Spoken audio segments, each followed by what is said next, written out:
পৌরসভা এবং থানার অনেক নেতৃবৃন্দকে বক্তব্য দিতে না পারার কারণে আমরা দুঃখ প্রকাশ করছি।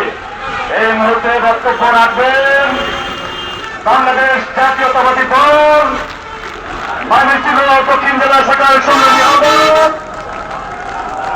রাজনৈতিক ময়মনসিংহ জেলার নতুন আইডল, এই কিশোরের অহংকার, রাজনৈতিক রূপকার ডাক্তার মাহবুবুর রহমান লিটন ভাইকে বক্তব্য রাখার জন্য অনুরোধ জানাচ্ছি।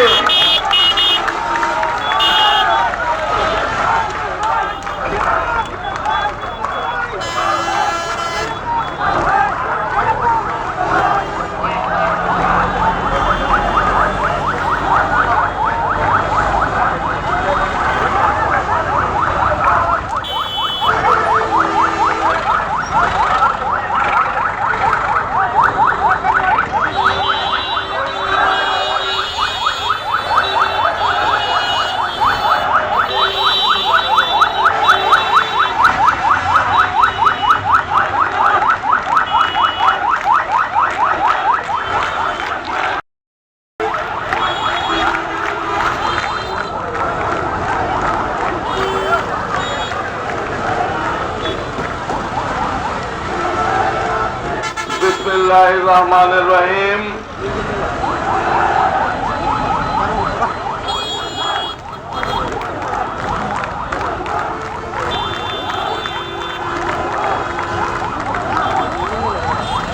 বাংলাদেশের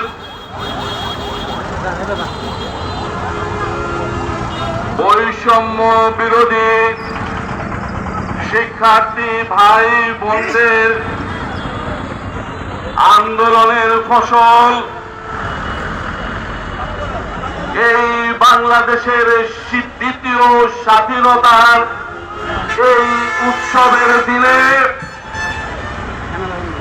বাংলাদেশ জাতীয়তাবাদী দল বিশাল উপজেলা পৌর এবং অঙ্গ সংগঠনের কর্তৃক আয়োজিত আজকের এই সমাবেশের সংগ্রামী সভাপতি,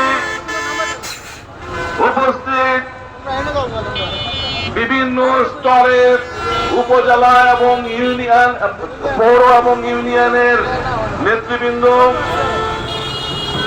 উপস্থিত অঙ্গ সংগঠনের সংগ্রামী নেতৃবৃন্দ এবং সাধারণ কর্মী ভাইরা বিভিন্ন ইউনিয়ন থেকে যারা আসছেন, এবং এই মাইক যতদূর যায়, এই মাইকের শব্দ যতদূর শোনা যায়, সেই পর্যন্ত যারা আজকে আমার বক্তব্য শুনছেন সবাইকে আমার পক্ষ থেকে সালাম, আসসালামু আলাইকুম।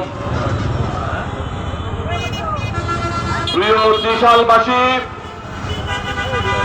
যদিও এটা দলের সভা, কিন্তু আমরা মনে করি এই মাইকের মাধ্যমে এই উপজেলার সর্বস্তরের সাধারণ মানুষকে আমরা বক্তব্য শোনানোর আয়োজন করেছি আজকে। প্রিয় ভাইয়েরা, দীর্ঘ 15-16 বছর এই দেশ একটা দম বন্ধহীন পরাধীন দেশের মতো আমরা জীবন অতিবাহিত করেছি। আমরা মন খুলে স্বাধীনতা ভরে কথা বলতে পারি নাই। আমরা সরকারি আমাদেরকে স্বাধীনতার মুখ দেখিয়ে এই 5 তারিখে বাংলাদেশ দ্বিতীয়বারের মতো স্বাধীন করেছে। আমি সেই সমস্ত এখনো সব হাসপাতাল গুলাতে চলছে, যাদের মা বাবা ভাই বোনের শোকার্ত আর্তনাদ সারা বাংলাদেশের সবগুলা জেলাতে চলছে। সেই একটা সময়ে আমরা আজকে একটা পরাজিত পতিত দলের তথাকথিত শোক দিবস পালনের নামে এই সারাদিনের ভাঙ্গা রেকর্ড দেখা শোনা, সারাদিনের খিচুড়ি খাওয়া, এই সমস্ত শোক দিবসের তথাকথিত এই প্রোগ্রাম গুলাকে আমরা জনগণের প্রোগ্রাম না হয় জাতীয় পর্যায়ে দেশের বর্তমান সরকার এই চাপিয়ে দেওয়া শোকের দিবসকে বাতিল ঘোষণা করায় আমরা ধন্যবাদ দেই এই সরকারকে। প্রিয় ভাইরা আমার, আজকে আমাদের অনেক সমাগম, বিভিন্ন জায়গা থেকে আমাদের দলীয় এবং নির্দলীয় লোকজন এসছেন। আমরা ইচ্ছা করলে পারতাম এই ত্রিশালকে অচল করে দিয়ে, রাস্তার এপার ওপার বন্ধ করে দিয়ে আমরা মিটিং করতে পারতাম। প্রিয় ভাইরা, এখানেই আমাদের পার্থক্য। ওই ভারতের পতিত দলটার সাথে আমাদের পার্থক্য এই জায়গায়। আমরা দেশপ্রেমিক দল, আমরা দেশের জনগণের স্বার্থে কাজ করি। এবং আজকের এই সভা চলাকালীন সময়ে আমি বলেছিলাম যে তোমরা কখনো রাস্তা বন্ধ করবে না, এবং তারই প্রতিফলন দেখতে পাচ্ছেন। এত বড় সমাগমের পরেও আমরা রাস্তা খুলে রেখেছি যাতায়াত, যাতে সাধারণ জনগণের কোনো অসুবিধা না হয়। ভাইরা আমার,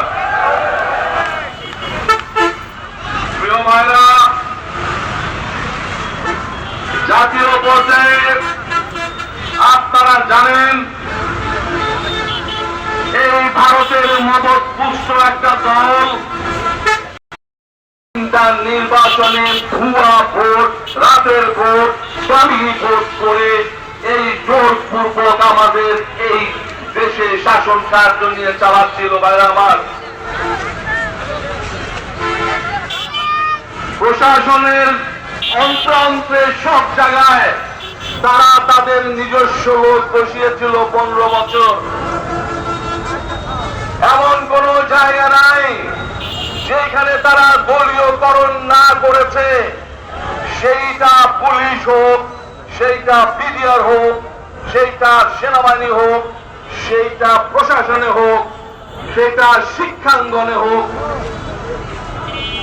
আশ্চর্য হয়ে যাবেন, এই ত্রিশালের গর্ব আমরা তিনবারের প্রধানমন্ত্রী বেগম খালেদা জিয়াকে আমরা এনে এই ত্রিশালের মানুষ নিজেরা জমিদান করে এইখানে একটা বিশ্ববিদ্যালয় করেছিলাম, নজরুল ইসলাম বিশ্ববিদ্যালয়। প্রিয় ভাইরা, আপনারা শুনলে অবাক হয়ে যাবেন। আমি মাত্র 100 জনের লিস্ট পেয়েছি। এই 100 জনের মধ্যে 50 জন সরাসরি ছাত্রলীগ এবং আওয়ামী লীগের সাথে সম্পৃক্ত, বাকিরা সবাই ঘুরে ফিরে আত্মীয়।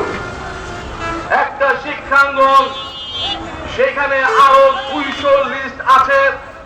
মোট 300 লিস্ট নিয়ে যদি দেখা হয়, আপনারা দেখবেন সেইখানে 300 লিস্টের মধ্যে 200 সরাসরি এই পতিত সরকারের লোকজন এখানে বিভিন্ন লেনদেন করে এখানে জয়েন করেছে। আমি যখন প্রথম কমিটির সিন্ডিকেট কমিটির মেম্বার ছিলাম, প্রতিষ্ঠাকালীন মেম্বারের সময় সিন্ডিকেটের, আমরা শক্তভাবে বলেছিলাম শুধুমাত্র যারা জমিদান করেছে তাদেরকেই শুধু চাকরি দিতে হবে, আমাদের দলের লোকদেরও চাকরি দেওয়ার দরকার নাই। ভাইরা আমার, সেই বিশ্ববিদ্যালয়ের কি করুণ হাল। গতকালকে বিশ্ববিদ্যালয় ডিজাইন করেছে। প্রিয় ভাইরা, এটা একটা উদাহরণ দিলাম শিক্ষা প্রতিষ্ঠানের, ঘুরি ঘুরি উদাহরণ।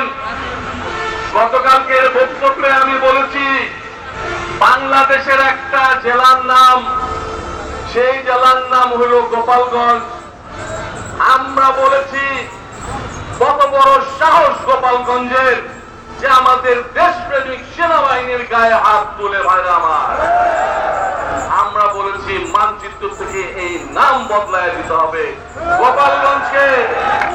গোপালগঞ্জকে আমরা অন্য নাম দিয়ে ইনশাল্লাহ জেলা করব, এই আশাবাদ ব্যক্ত করতে চাই। প্রিয় ভাইরা আমার, এখনো ষড়যন্ত্র চলছে। গণধিকৃত অতীত সরকার 15 বছরে এত জায়গায় লোক বসিয়েও আপনারা দেখেন তাসের ঘরের মতো ভেঙে পড়েছে। বাচ্চা ছেলেগুলা যখন রাস্তায় নেমে আন্দোলনের হুঙ্কার দিয়েছে, তখন আলটিমেটলি এই শেখ হাসিনা বাধ্য হয়েছে পদত্যাগ করতে। ভাইরা আমার, শেখ হাসিনার মুরব্বী কিন্তু বসে নাই। শেখ হাসিনার মুরব্বী ভারত এবং নরেন্দ্র মোদী। তোমাদেরকে বলে দিতে চাই, এটা বাংলাদেশ তোমাদের কোন দেশ না। বলে দিতে চাই নরেন্দ্র মোদী, তুমি তোমার দেশে আমাদের মুসলমান যারা আছে সংখ্যালঘু, তাদের উপর অত্যাচার করছো। তুমি তাদের মসজিদকে ভেঙে তুমি মন্দির বানাচ্ছ। তুমি তোমার দেশে ঠিক করো, তা না হলে আমরা আগুন জ্বালাবো, সেই আগুনে তোমরা চলবা। আমার আজকে কালকে দেখলাম পতিত সরকারের ধিকৃত নেত্রী, যে এই সব নেতা কর্মীদেরকে ফেলে দিয়ে পালায় চলে গেছে। ভাই, এইটা কিন্তু পৃথিবীর ইতিহাসে নাই। এত হুঙ্কার, শেখ হাসিনা পালায় না, শেখ হাসিনা পালাবে না, শেখ হাসিনা পালাতে পারে না। ভাই, শেখ হাসিনা এক কাপড়ে পালাইতে চলে গেছে। ভাই, তাই বলতে চাই যে এই শেখ হাসিনা পালিয়ে যাওয়ার পরে আওয়ামী লীগের হাল ধরার জন্য তার তথাকথিত তার ছেলে 4 দিনে 4 রকম কথা বলছে। আপনারা জানেন, সর্বশেষ সে বলতেছে যে আগামী নির্বাচনে ভারত আমাদেরকে বসায় দিবে ক্ষমতায়। লজ্জা! আমরা বলতে চাই, ওই দিন আর নাই। আমাদের বিভিন্ন সময় আমি বলতাম, এই দিন কোন একদিন তুমি বাংলাদেশের তথ্য ব্যবসায়ীরা বাংলাদেশ থেকে অসংখ্য টাকা নিয়ে গেছে, বলে যেতে হবে। প্রিয় ভাইরা আমার,